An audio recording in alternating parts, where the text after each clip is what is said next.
Well, good evening, ladies and gentlemen. Welcome to the show. Happy Monday evening. This is just the pre-show for those of you who don't know that already, for all the times you've watched this show or listened to it.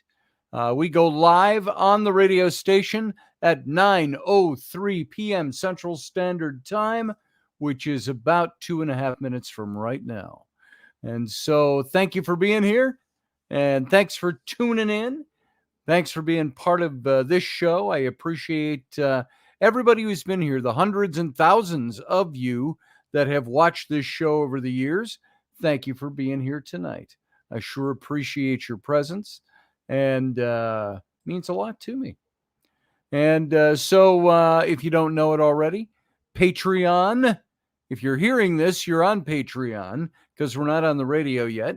But the Patreon channel that I have under Scotty Roberts, if you come on in there and you donate to this channel, a minimum of about $4 a month, that helps us do some cool things around here. So we'll talk more about that when we have a chance. It was a gorgeous day here today. Not too hot, not too cool, sunshiny and bright. Humidity low, dew points down. That makes it an amazing day outside. So that's the kind of day I had. We're all set up, by the way, with sound and everything like that. So there we go. And if you're over on the Patreon channel, I happen to be over on the live stream, but I'll look in on you here right now. And we'll see if anybody's over there waiting for the show to start in less than 1 minute over on the radio station and officially here.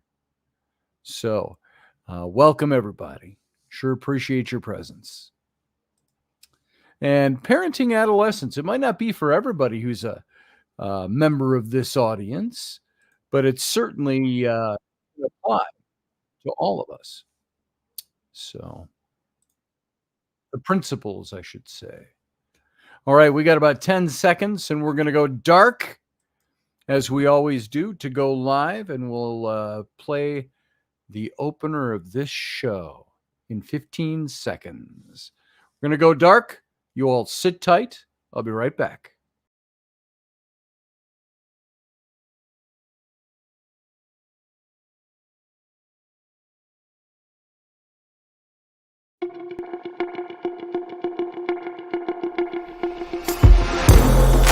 Intrepid radio program with Scotty Roberts.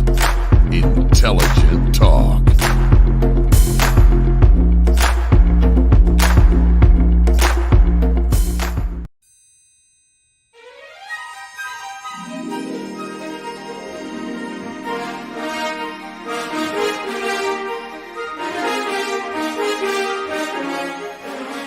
Hey folks, this is Scotty Roberts, and this is the Intrepid radio broadcast.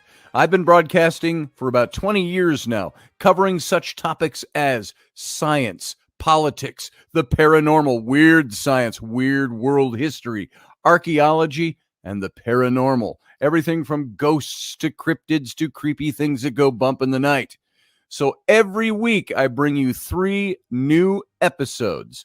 Come and join my channel and also be a patron to this site. So see the details below, and we'll see you here.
radio program with Scotty Roberts. Intelligent talk.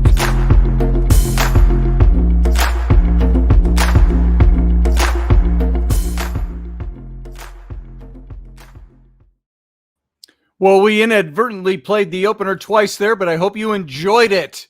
This is Scotty Roberts. Happy Monday evening. Welcome to the program.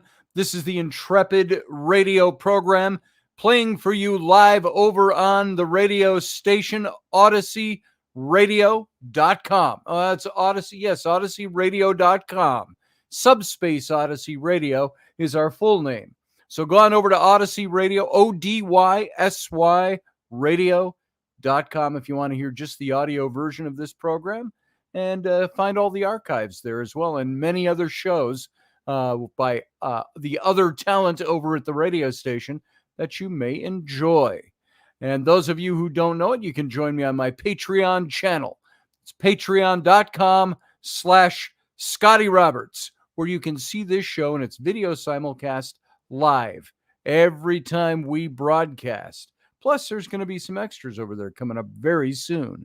We've been over here on Patreon for about a month, having moved from YouTube as our primary location, and we hope that you are enjoying it. Thank you for being here. How many of you out there are parents?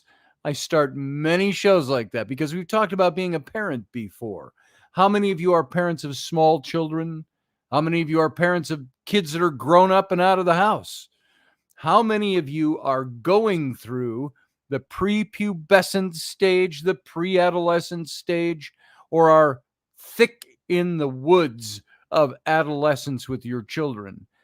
Young teenagers, teeny boppers to teenagers, preteens even. Now, my preteen is going into adolescence. So it's a scary time for them. It's a sassy time. It's a challenging time for parents as they start to feel their freedoms. They start to grow up. They start to find out who they are. And at the same time, they have to wrestle all those pesky hormones that are starting to come to fruition in their brains, their minds, their bodies, and all the stuff that goes with that. So if you have no children, or have never been through this, you may find this entertaining. There are principles that we're going to talk about tonight that can apply across the board to different things. I don't think it would always apply to, say, pets. It might not work for pets, but it will work for children. No matter what stage you're in, if you've got small children, it's going to be something that you go, oh, wow. You're not going to be caught with your shorts down 10 years from now going, I wish somebody had told me this. Here it is. Those of you who already have teens, this is something you might be in the thick of. Those of you who have already had kids grow up and leave the house, or are adults and are still living at home, maybe these are things you've already gone through, and you'll look back at this, at your own memories during this show tonight and go, So I am in the thick of it. I've been through it before. Because I've got 3 older kids that are adults and out on their own. And I've got 3 at home. One of them soon, my oldest boy, turning 14 in a couple of weeks. And then my daughters are 11 and 8, soon to be 12 and 9. So the 12-year-old, it's upon her, the almost 12-year-old. So this is what I wanted to bring to the table tonight, and hope that this is something that you can find some application for whatever stage of this you're in, or it's something that you can, well, certainly it's something that you can attest to or extrapolate into the future for when you do have kids that are at this stage. But I wanted to talk about parenting adolescents and how earning is a good thing. And I'll show you what I mean by earning when we get to that. It's working for what you want. It's the power of earning. It's working for what you want and assuming responsibility for what you do or what you've done.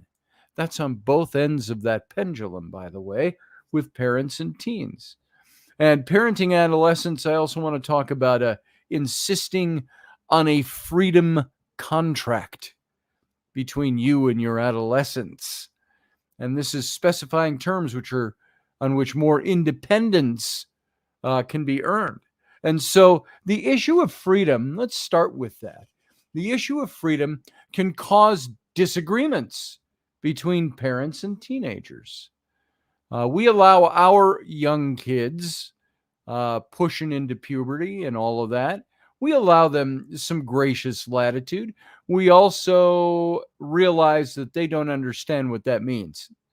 And if they don't get what they want, we sometimes have a handful on our hands, either anger or a basket case or whatever it might be. And so we are learning, we're in that learning process.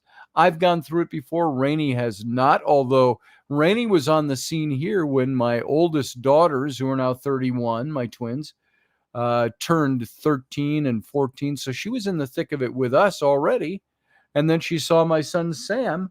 She saw him grow into puberty. He was 4 when Rainey came on the scene. And so she's been there with my family. She has raised her own older brother and sister, who are, well, younger brother and sister, older than my kids. They're both in their early 30s. And Rainey pretty much was an at-home teenager going to school and pretty much raised her younger brother and sister 2 doors down from her grandparents while she was growing up. So we've all been through this in my family. The adults have. And I want to talk about how these things affect us and good courses of action to take with our teens, because when we give them freedom, freedom creates risks. And parents need to set terms for new freedom to be allowed for their kids who are growing up and wanting to do things. When I was a kid, and many of you who listen to the show, when you were kids, you know what it was like when we were growing up in the 60s and the 70s. I grew up in the late 60s and all through the 70s, graduated high school in 78. But during those days, we would walk out the door, we'd smack that screen door open in the summertime, we'd be gone. We just tell mom, we're going. There were no cell phones. Very few pay phones where we went. You remember those? Used to cost a dime when I was a kid. Then it went up to a quarter. Then it went up to 50 cents. And then they eliminated them by the time mobile phones came on the scene. But we were out. My mom knew we were out in the neighborhoods somewhere, messing around and playing. We kind of had to give her an idea if we were going to travel much further than the park or the fields or whatever it was, or behind the houses across the street from us. But she always knew we were around, and we had to be in by the time she either went to work at 3 in the afternoon. She was a waitress at a bar and a pub and a restaurant, and over on the northeast side of Minneapolis. And so she would work from 3 to about 10 or 11 o'clock. Sometimes a little later than that. She'd work till closing. So we kids, she usually wanted us to touch base before she had to leave for the day. And during school, it was different because we were usually home about the time she was leaving. So freedom creates risk with parents. And parents need to set terms for new freedom that's to be allowed for their kids. A freedom contract I'm going to talk about here specifies behaviors that are required for new permissions to be considered. So why does freedom, the opportunity for more self-governing and decision-making and worldly exposure, become more of a flashpoint for disagreement between a parent and a growing teenager? Why do you suppose that happens? When a teenager is stretching their wings, strutting their stuff, feeling the ground in front of them to see how far they can go, that's going to create grounds for disagreements between them and their parents. I have it now with my 13-year-old son going on 14. I have to remind my kids from time to time, hey, I am your dad here. I am not a kid at school. I'm not somebody you go mess with out in the park and play around. I'm your dad. And I don't care if you think you've got all this independence that's brewing in you that needs expression. It is subservient to what I tell you to do or what your mom tells you to do. We are in charge of you, whether you think so or not. And if you don't like that, it's tough. You got to live with that. Now, that's all said with love and affection and caring for our kids. Sometimes the tough love of being a parent. But when kids start to make their decisions and they start getting exposed to the world, there's a flashpoint for disagreement. And the answer is that while a healthy adolescent needs to push and push for more of their personal freedom to grow as soon as he or she can get it, healthy parents need to restrain that push from them.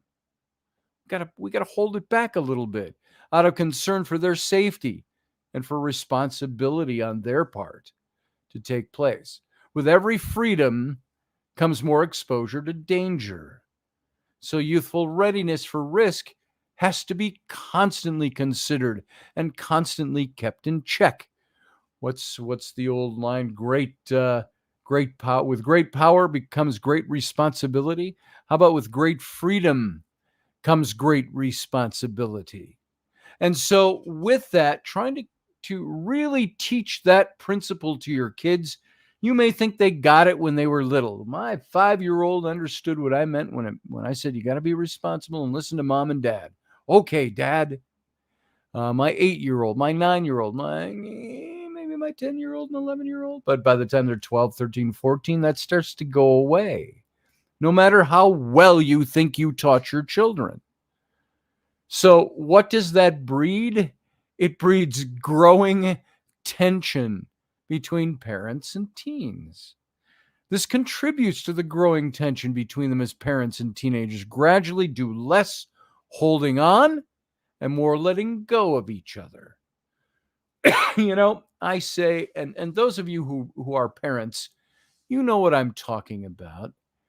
That point that you come to where you say, I said to Rainey not long ago, in the last couple of weeks, I said, I don't think my kids like being around me anymore. Well, the little one does, and they do when they need something from us. But for the most part, they kind of go do their own thing. They want to get away and do their stuff with their friends. Randall Flagg says, 16-year-old girl, so many parties.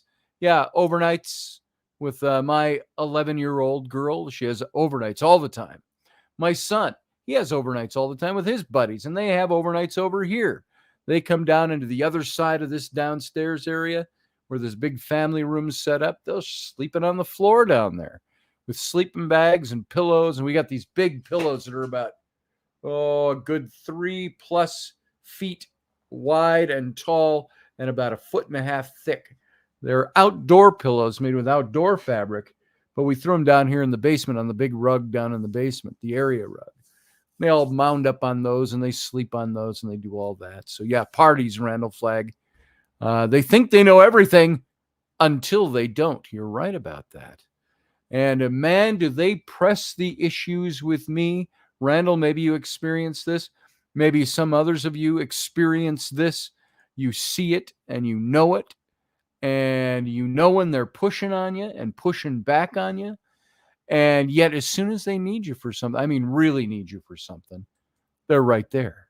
They need you. Mom, Dad, help me with this, help me with that, please. Take me here, take me this, I need that. Pardon my slurping. Needed to get something wet in my throat. And so, what do we have? We have kids that are pushing the boundaries and kids that want that freedom, and they will push you until they get you to your rope's end some days. Now, this contributes, all of this is this growing tension that's going on. There's this increasing separation, this gradually creating functional independence between the kids and the parents. And the 10 to 12-year coming of age passages start to come to an end. And they start to feel things for themselves. They want to go. They want to go do their thing. I was 16 or 17. I was 17 years old when I moved out of my mom's house. I graduated high school a year earlier than my class. Let me rephrase that. I was a year younger than the rest of my class because I started early and way back in kindergarten. So I graduated when I was 17, and I stayed the summer at my mom's and then packed up my stuff and went off to college. And I wanted my freedom. I wanted out, not because I disliked my mom. My mom and I got along great.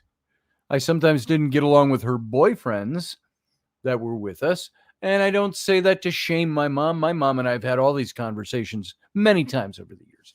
It's nothing to do with having animosity toward my mom or anything like that. We're all humans. And the older I get, the more I understand what she was going through at her young age. When I was 17, my mom was 18 years older than I am. So she was 35 when I was graduating from high school. And so she was still young. I think back to my 35 years old. That's almost 30 years ago for me. So I understand my mom. I understand where she was. I understand what her life was like. I understand what looking for love was all about for her. And but some of those guys were assholes and they were jerks, and she knew it. They're the ones she cut loose. But by the time I went off to college, she happened to be with somebody at that time that I didn't like. And not that I didn't treat him bad. I always took the stance that I was going to be. Remember, I was in the youth group. I was going to go to ministry. I was in the church. My family was not. And I believed I needed to live my life a certain way. That was the time, and I've said this before on this show, when my mom said to me once, "Damn it, I wish you'd just swear once in a while so I'd know you were a normal kid." Because, I wanted to be a good guy. And I wasn't prissy clean and, that whole I'm holier than thou type. I wasn't that. I was just wanting to be a decent person. I had my flaws for certain. And, but to tell you that I tried to maintain a good character and integrity in my home when I was having one of my mom's boyfriends in particular was an ass. And I dealt with him as best I could. I took a stand and I stood tall. I wasn't tough when I was in high school. I hadn't developed that toughness that I have now. If I had, I'd have probably decked him a long time ago. But he ended up being a problem for my mom. He was a problem for me. I tried to maintain integrity, but all of that to say, when I moved out, it wasn't to go, "Phew, I'm sure through with my mom and my home." No, I was done. I was ready to get on with my life. I knew where I wanted to go. I knew what I wanted to do. I was trying to be focused on ministry. That's what I wanted to be. But parents hold on to their kids because freedom can be dangerous, allowing more risks in the young person's life. So, formally or informally, they proceed with caution by invoking some form of freedom contract, quote unquote. And by the way, when I talk about the freedoms we had when I was a kid, I was still restricted by the rules of my mother in our home, but we had a lot of freedom. It's different, I think, nowadays. There's different fears, there's different dangers. Look at the things I look at the things I did when I was 8 years old and 9 years old, 10 years old. I would freak out if my kids did those things. My son is at that age where I can pretty much trust what he's doing, where he's going, how he's carrying himself, how he takes care of himself. At the same time, I know where he's short on knowledge of things, and so his experience of things. And so we have not a short leash, but a not so short leash on him, as long as we know where he is, what he's doing, and he is always good about reporting and he obeys the rules. The middle child, the 11-year-old girl, she's a little tougher. She's more free-spirited. And the young one is just all over the boards. But she's too young to give her too much freedom yet. But allowing risks in the young person's life, this is whether it's formal or informal, they proceed with caution by invoking this freedom contract we have with them. Now, we never sat down and formulated a contract in writing, but a basic freedom contract with a kid goes something like this: keep our terms, and we're more likely to give further permissions. Violate them, and we won't. So, what are the terms? How do you consider a common few? Randall, out there in the chat room, you got a 16-year-old daughter. What are the things that you do? What are the terms of your either written or spoken of or just enacted freedom contract with your kids? I have contractual things that I do with my kids. For instance, you need to be doing the chores mom and dad give you. Now, we don't have stalls they got to muck out. We don't have livestock to be fed. We don't plant rows and rows and fields full of vegetables. No, our rules are different around here. Their chores are different. You got to start washing the dishes. You got to you wash dishes every day. And that isn't because I can't do dishes. And I got to tell you something. I do more dishes than I don't. More times than I don't. Because we have this thing with our kids.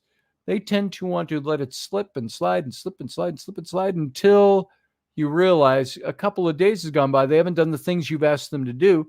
So they lose a privilege for a day, or they don't get to do something, or they're off their phones or games or whatever they're doing for a day. And because I did those dishes for you last night, not that I can't do them. And I do them, by the way, folks, much better than my children. When I was growing up, doing the dishes meant do the dishes. That had whole invisible subcategories. Not only did you wash and dry and put away the dishes, which, by the way, we did not have a dishwasher in the late 60s and throughout the 70s. It was all by hand. That also meant clearing off the table after dinner because mom was usually at work. That meant wiping down the table, sweeping the wood floors, sweeping the linoleum in the kitchen, taking out the garbage, wiping down the counters, doing the pots and pans, anything that was used for dinner. Do the dishes meant you do that all. You don't leave food in the sink. Oh my God, you didn't leave food in the sink. You scraped it out. We didn't have a disposal either. So we used to call it scraping the dishes, scrape them into the garbage pan with the Tupperware. So yes, we did have Tupperware spatulas back then. I think that's when they first came out. But there are contracts you write with your kids. I tell my kids, do the dishes, do your chores, sweep today. I got a white marker board that I just put up this morning on the side of the fridge. As you round the corner through the living room, it's kind of an open layout from the living room to the dining room to the kitchen. You round that corner that divides the two, and there's the fridges right there, the side, and right on the side of the fridge, I've got a white marker board that says, Daddy loves Mom. Dad loves Mom, and Flynn, and Rowan, and Ellery. And then a big squiggly line, and underneath it says, here are Monday's chores. Flynn, do the dishes. Rowan, sweep the kitchen and dining room floor and mop it down with the Swiffer. And Ellery, you can wipe down the fridge because there's a big thing of fruit drink in there that's got a spigot inside the fridge, and it always splashes on the bottom shelf. So she wiped that down. She did a great job for 8 years old. So I leave things, but there's a contract that comes with that. And the contract is part of evidence-based parenting. Remember that term, evidence-based parenting. You demonstrate what we need from you, and you are more likely to get what you want from us. My kids have been having a real tough time between the 13-year-old, the 11-year-old, and the 8-year-old bickering and arguing and fighting about everything. Today, all day, somebody spilled a smoothie on the carpet in the living room. I heard Rainey telling the kids from upstairs, whoever spilled that, clean that up. And then she had to go out and go to the doctor. She had to get her iron stuff going. And So I was walking through later this afternoon and I saw that pile laying there. I said, hey, are you going to clean that up? And every one of the kids, I didn't do it. I didn't spill it. I didn't spill it. We've all heard those things if you've got multiple kids. I said, well, whose smoothie was it? Well, it was Ellery's. But I didn't spill it, so I don't have to clean it up. Well, who spilled it? I don't know. I said, you know what? You guys better figure out who's going to get that cleaned up. Or there will be consequences for everybody. Since I wasn't there, we could look, we've got in-house cameras. We could reel back the tape and find out who knocked it over. Waste of time. That's there for emergencies. But so I told my kids, you got to figure this out. Now, about an hour before the radio show started tonight, guess what? Guess what I saw as I walked through the living room? Pile of orange smoothie soaking into the rug. Nobody cleaned it up. So everybody got a good talking to, not a tongue lashing, a talking to. This is the kind of thing, and I took the moment to say, this is how these things are done. I said, I don't care if none of you spilled it. None of you spilled it. I said, do you think mom and dad spilled it? We didn't. Why do we have to? Why is it left for us to clean up? This is your house, right? You live here. You take care of this. And yet, mom and dad, we were the ones scraping it up because they started arguing. And you can't haul off and hit them. You can't cut out their tongues. You can't hang them by their thumbnails. Can't do that. But take away privilege. There is something that's been going on lately around here with our kids fighting. And one of the contracts is their older sisters want to take the 3 kids down to Disney World again this fall. And I said, this is going to sound tyrannical to you guys.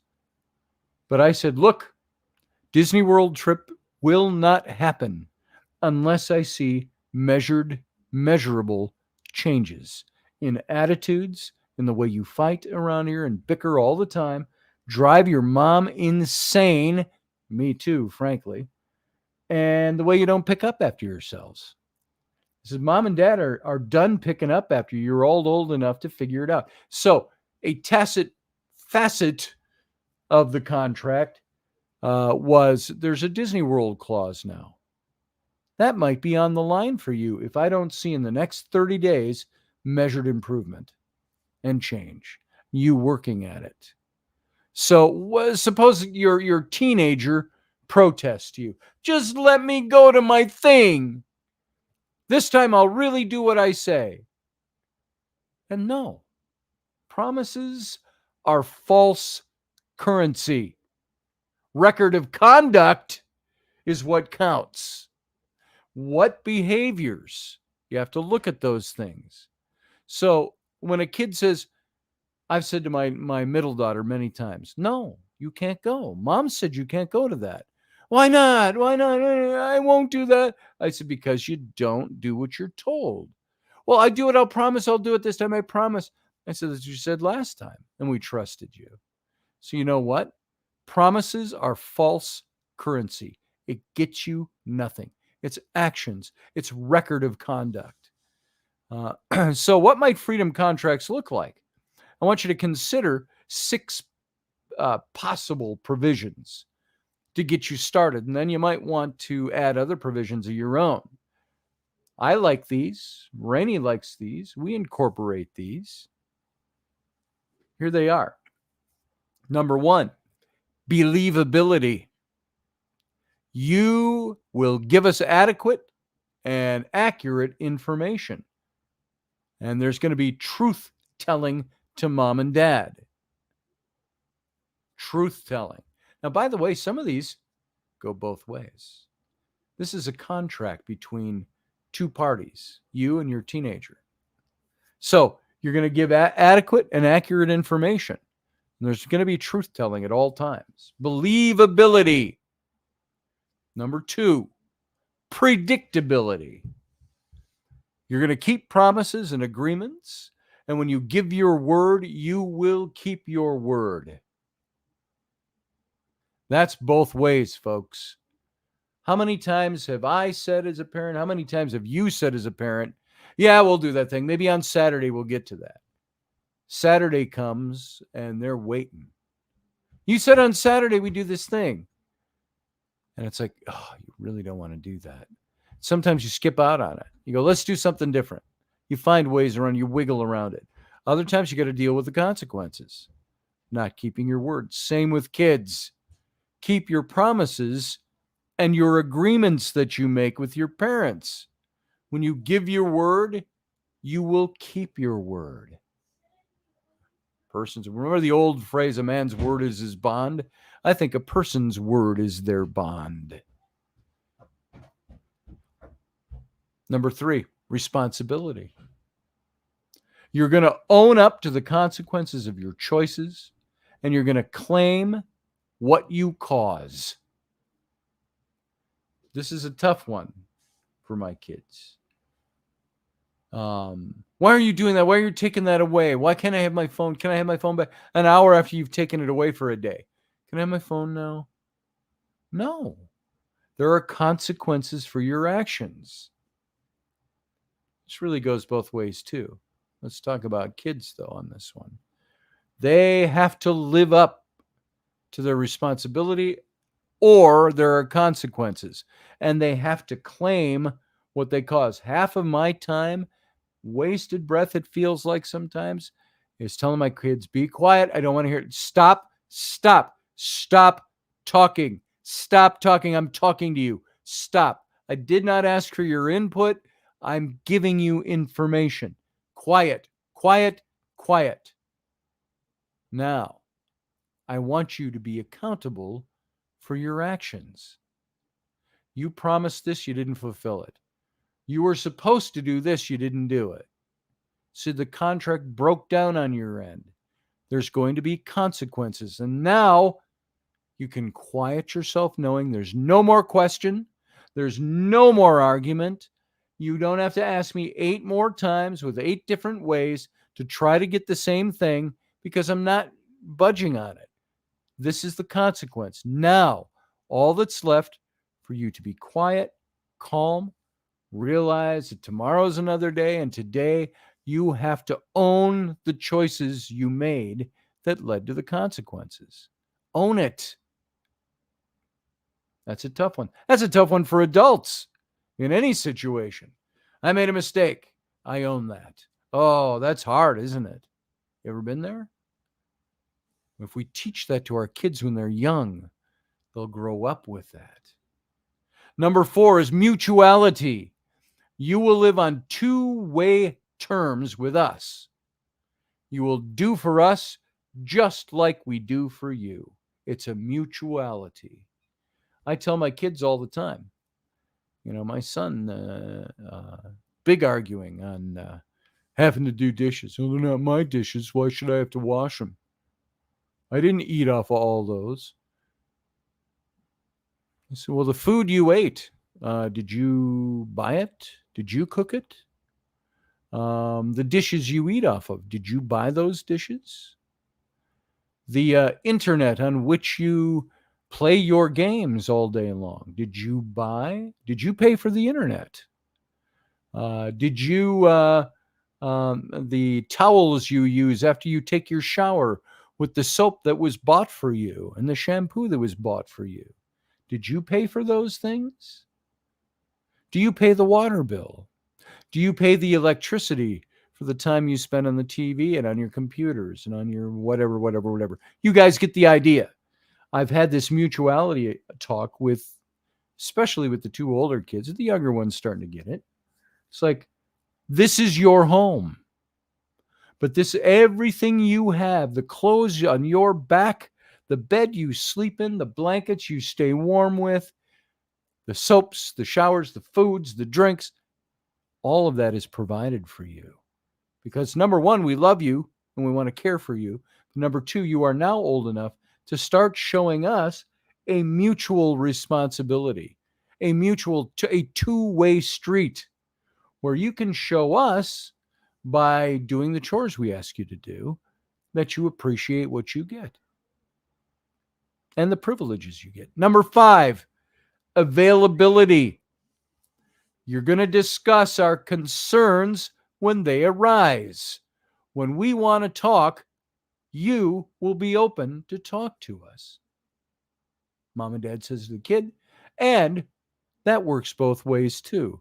If my kids need to talk to me, unless I am in a business call or in the thick of doing something that really requires my attention on the computer for work, I will sit here, I will push my chair back and I'll turn and I'll face them because I usually come in from the door there, or I say sit over there. Sometimes I'll come over there. I've got two big easy chairs over there. We'll sit in the chairs and talk. Make yourself available. And kids need to be available when we need to talk to them. But there's fairness in that too. There's things they might have obligations to. Number 6, civility. Civility. You will communicate with us with courtesy and respect. You will keep your attitude and your language polite. That's a tough one for my kids sometimes. We're pretty free and open with them. They communicate in levels my older kids did not, because my older kids didn't have access to the internet. I could curtail that and cut it off. We try to control bits of that, but they get it at school all day long too. So the way we communicate is a little different than I communicated with my kids who grew up in the 90s and the early 2000s. There's that much of a difference between that age gap. But courtesy and respect. There are times I yell at my kids. There's times I absolutely bombast at my kids for the way they're acting. That's not usually because I'm just an asshole and I like to yell. That's usually because, hey, stop talking back to me. You will not use that language in this house. You will not talk that way. My son, he gets gruff with his mom. I'm like, don't you dare talk to your mom that. You can see it in him. He'll be shaking in the knees and turning white as soon as I tell him, did I hear you talk to your mom that way? And I've told my son, she is not just your mom, she's my wife. Don't you dare talk to my wife that way. And don't you dare raise your voice to your mother. And it's not like it's a free-for-all freak show around here or anything. Our kids he's feeling his wings. The middle child yells at mom. The little one yells at mom all the time. But she's whiny. If she doesn't get her way, there's hell to pay around here. So there is that courtesy and respect. I tell my kids, you deal with your mom and dad with courtesy? How come you yell at us? I said, because I can't get a word in edgewise. I said, when I yell, it's when you finally reached my breaking point for the day. Excuse me. Usually I try to say, this is what I would like you to do, and you did not do it. I treat them with civility, courtesy, and respect. Until there is a line crossed and you have to up the ramp a little bit. Ramp up the amps. That's what I meant to say. But remember, when you want us, when you give us what we want, we are more than likely to give you what you want. And sometimes it's even when they don't. When they're apologetic and they come and, can I help you with that? Whatever. So there it is. We work on that stuff together. How about when a breach of contract arises? All other issues have to be set aside and the offense will be discussed. What happened, how it felt for the parents, and committing not to do it again. The terms of the freedom contract need to be restored, and the breaches can be these. Just like the terms, believability, you lied to us. You didn't tell us the truth. Predictability, you broke your promise. Responsibility, you denied the wrongdoing. We catch especially the little one in that a lot. Mutuality, you only do what you want for yourself. You don't help this family out. You don't pitch in. You don't take care of your your messes. You don't take care of the things you've been asked to take care of. We don't ask them to go out and work and bring money in so dad can go drinking. And we ask them to do their chores around the house. We expect that of them. And we expect them to listen to what we say. Availability. The excuse is, you're always too busy to talk. Civility. You use offensive words in disagreement. So breaches of contract have to be addressed and corrected, and trust in the agreement restored before any further freedoms will be discussed. It's that easy. That's the contract. That's the freedom contract. If you break the terms of the contract, all bets are off until the terms are restored. And there is what's the word I'm looking for? Recompense is made to make up for that breach. Pardon me while I take a drink. This is how we parent. We're not perfect at it. This is the model that we use in my home. This is a model many people use.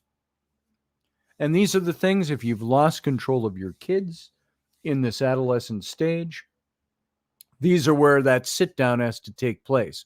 Oh, my kid won't sit down with me. Yeah, they will. You make the rules. You draw the lines. So you make that happen. And remember those things. The terms are believability, predictability, responsibility, mutuality, availability, and civility. Those are the basic rules of the contract. And finally, parents can explain, just so you know, this family freedom contract is binding not just on you, but on us as parents as well. You know what that does to the kid? They go, oh, cool. So we're not asking any more of our children or our teens than you are requiring from us, or that we require of ourselves. We're committed to giving you adequate and accurate information, to keeping all our promises, all our agreements, to meeting our family obligations to you, to living with you on two-way terms, being willing to discuss your concerns when they arise, and communicating to you with courtesy and respect. So contractual freedom in our relationship in this family is a two-way street. And we intend to model the conduct that we expect from you.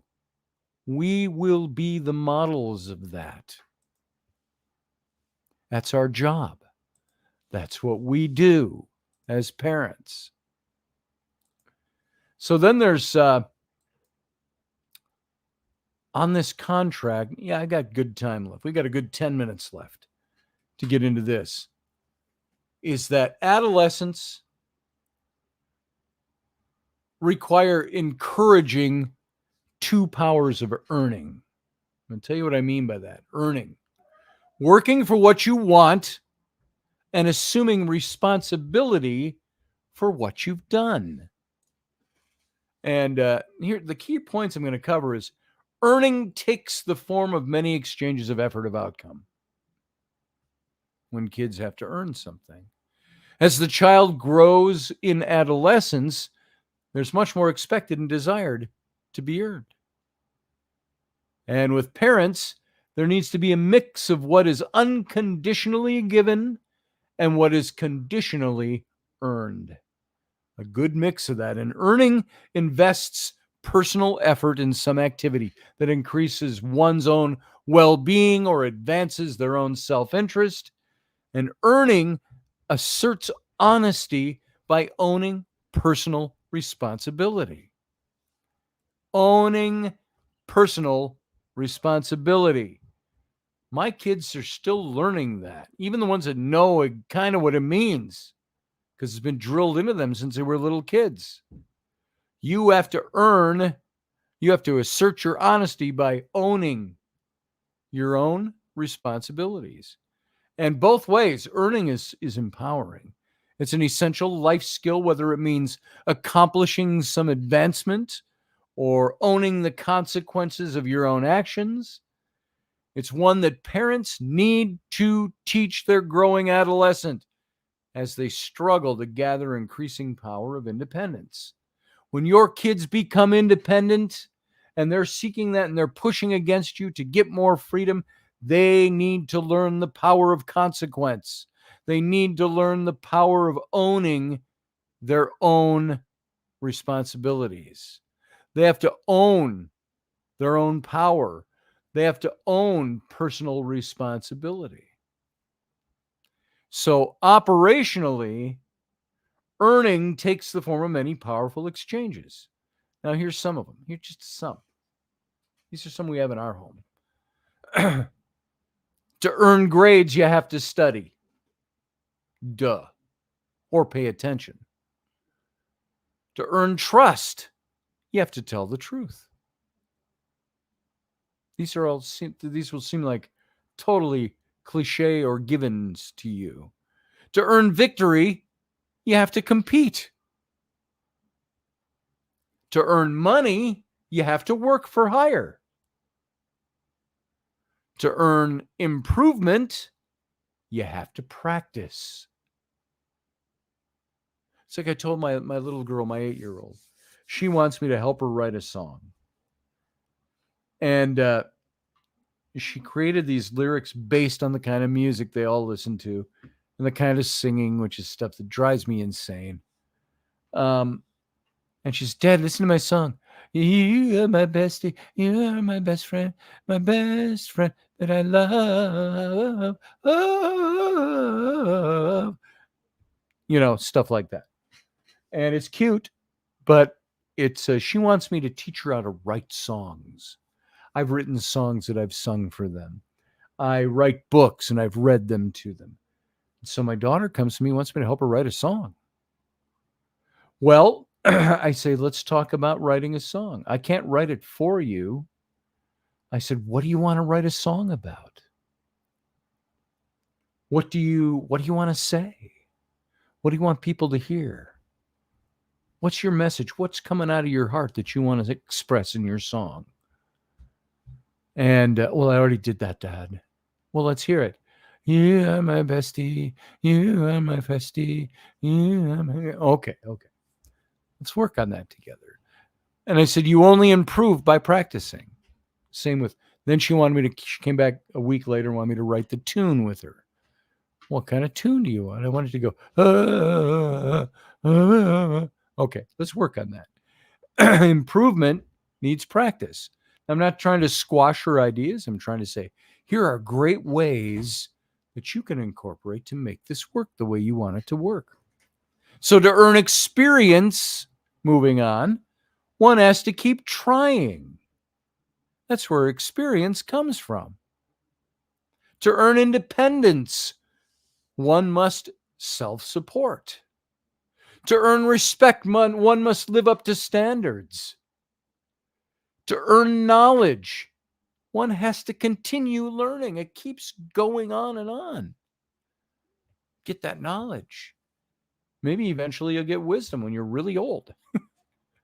To earn forgiveness, one must admit wrongdoing. To earn advancement, one has to increase their capacity. To earn membership, one must conform to belong. To earn health, one must attend to physical well-being. So this whole thing of growing and earning, as you grow from childhood to adolescence, the matter of earning enters a young person's experience with greater frequency and seriousness than ever before. But remember, freedom isn't free.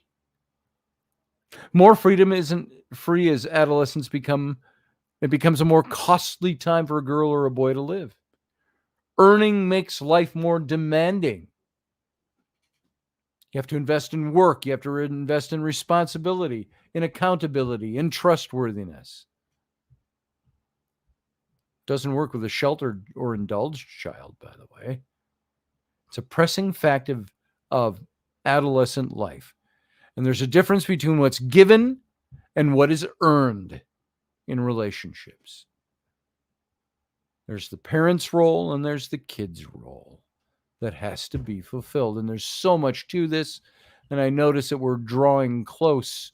We've got about 2 minutes before we're out with the radio audience. But parents have a role and kids have a role. You have to earn for accomplishment. Earning as achieving produces outcomes that feel beneficial. And this earning can engender affirmation and satisfaction. I got it done. I did this. Look at how your kids grow when you see that in them, when they realize they've earned something. And sometimes parents create earning incentives to encourage effort. We'll pay you money for every A you make. That's one of those. This reward can miscarry when the middle school student replies, if I know I can't get an A in class, then what's the point of trying? Now parents have to resort to daily supervision to help get that done. Earning is for responsibility. It's deserving. Good for me. Or gratitude and guilt. Good for me. It's my fault. It's whatever. The takeaway is when parenting an adolescent, if all is given and nothing is earned, the young person is at risk of learning a disabling dependence of unrealistic entitlement during this more self-centering period of growth. So while giving unconditional love to secure the young person's basic trust in your devotion and your support also demands conditional earning. This way, when they become experienced in working to get what they want in life, confronting their choices, they become whole and full.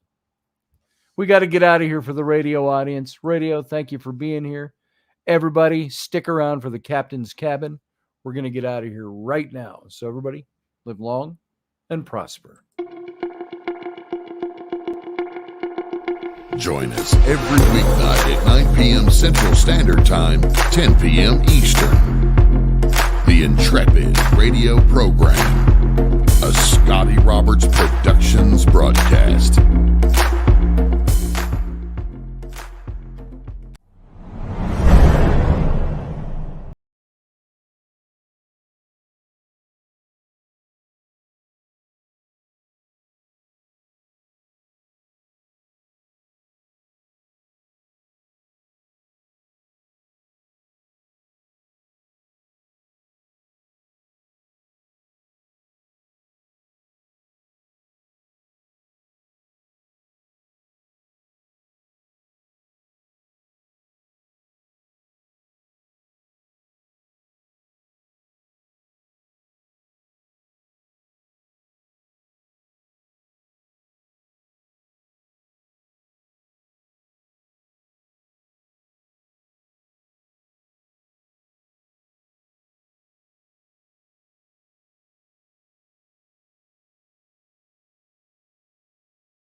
Hey folks, this is Scotty Roberts, and this is the Intrepid radio broadcast.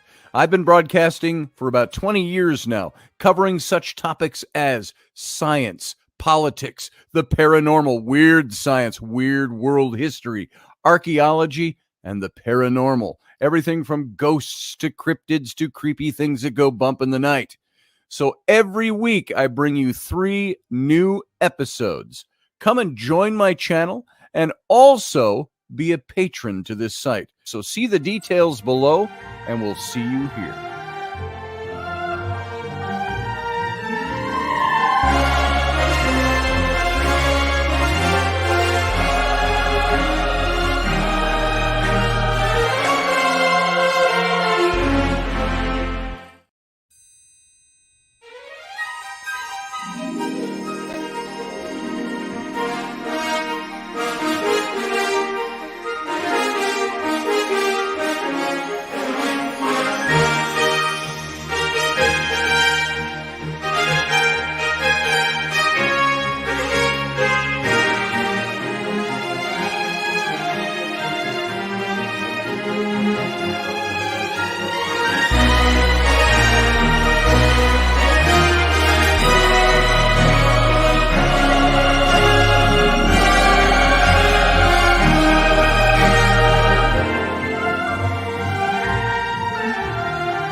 Well, shiver me timbers and welcome to the captain's cabin. So if there's going to be some calls tonight, I put the link into the chat room, and you can go over there. You can call into the show. I'll pick it up right here, just like we do on Sunday mornings and the times where we go public, and like we've always done. We'll pick you up right on here, and we can have a discussion. If not, we'll last a few minutes here and do our thing, and then we'll be off for the evening. And again, as we grow this thing over on Patreon, as we get better chat room situation here where it's more live and interactive. It's live now. You just got to refresh, and that's a pain in the ass. I realize that. So we've got to get a little better chat room in here. There's some costs involved in doing that. So we're waiting till we bump up the Patreon just a little bit so we can do that for everybody. But that will be something that's forthcoming. And that'll make this a lot easier over on the Patreon channel. And so got some other content that's going to be coming your way this week. Watch the channel. Watch the announcements. There's going to be some new shows and some different things going on. I do want to announce, by the way, it won't be on the Patreon. It'll just be on YouTube and Facebook. Robertson with me, yours truly, and Wendy Robertson. She has been out for several weeks with some things going on, and we finally have announced the new season, and that new season is going to start next Tuesday, the 25th of July. And so be ready for that. I think it'll be a lot of fun. We're going to get back into doing things, and the way we've done them in the past, we've had about 7 weeks off, which seems strange. It seems like a long time since we've done a Robertson. But we did have the better part of June and July and even a week or so into May.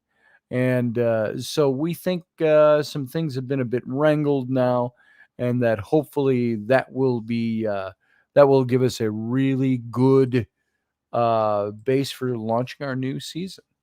And I did a graphic today for the new season. If you have not seen it yet, I will load it here, and you can take a peek at it.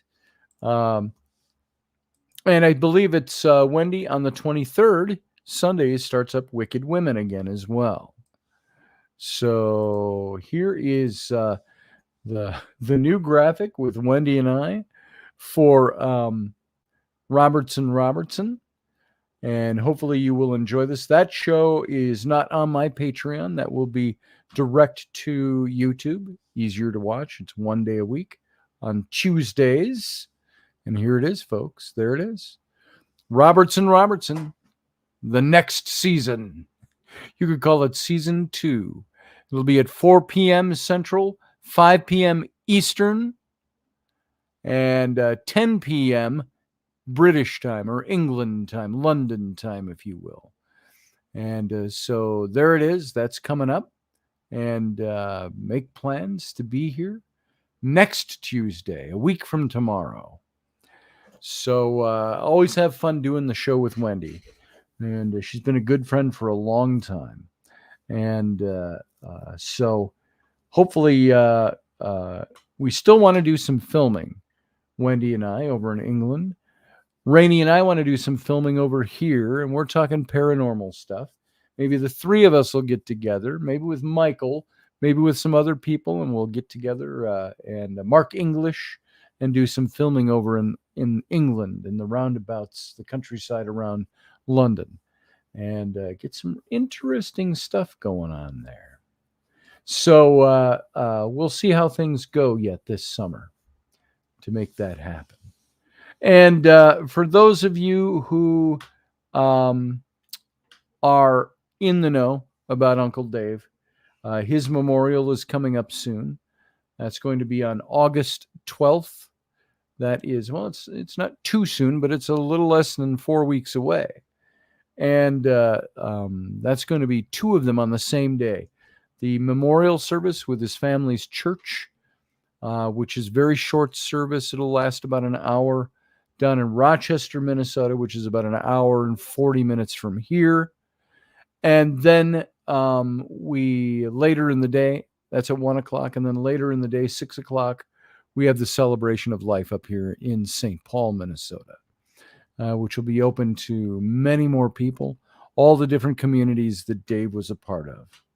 So if you are in any way, shape, or form wanting to come to that, contact me for details, or you can see them on my Facebook page. And I think also on my Instagram, you'll find them there. And we'll announce them here again. So that's open to everybody to come. And my daughters will be flying in for that. And so my whole family will be at both the services, at the church and then at the celebration of life. So if you want to see me and all 6 of my kids and Rainey in person, well, that's where you'll find us, all together at the same time. So there, and that's it for Robertson there too. So I hope I'm going to go check the Patreon, see if anybody has anything they want to add before we wrap for tonight in this little after show time. If you know anybody that would enjoy this show, please direct them to the Patreon. I think that they'll enjoy it. Yeah, it looks so far like this is about it. I think we're going to start wrapping up. So I want to thank you all for being here.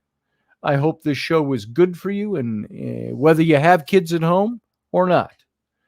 I hope it was good for you and that you found principles there that can extend beyond just raising kids. So all of you, I want to thank you once again for being here. Live long and prosper. We'll see you on Wednesday.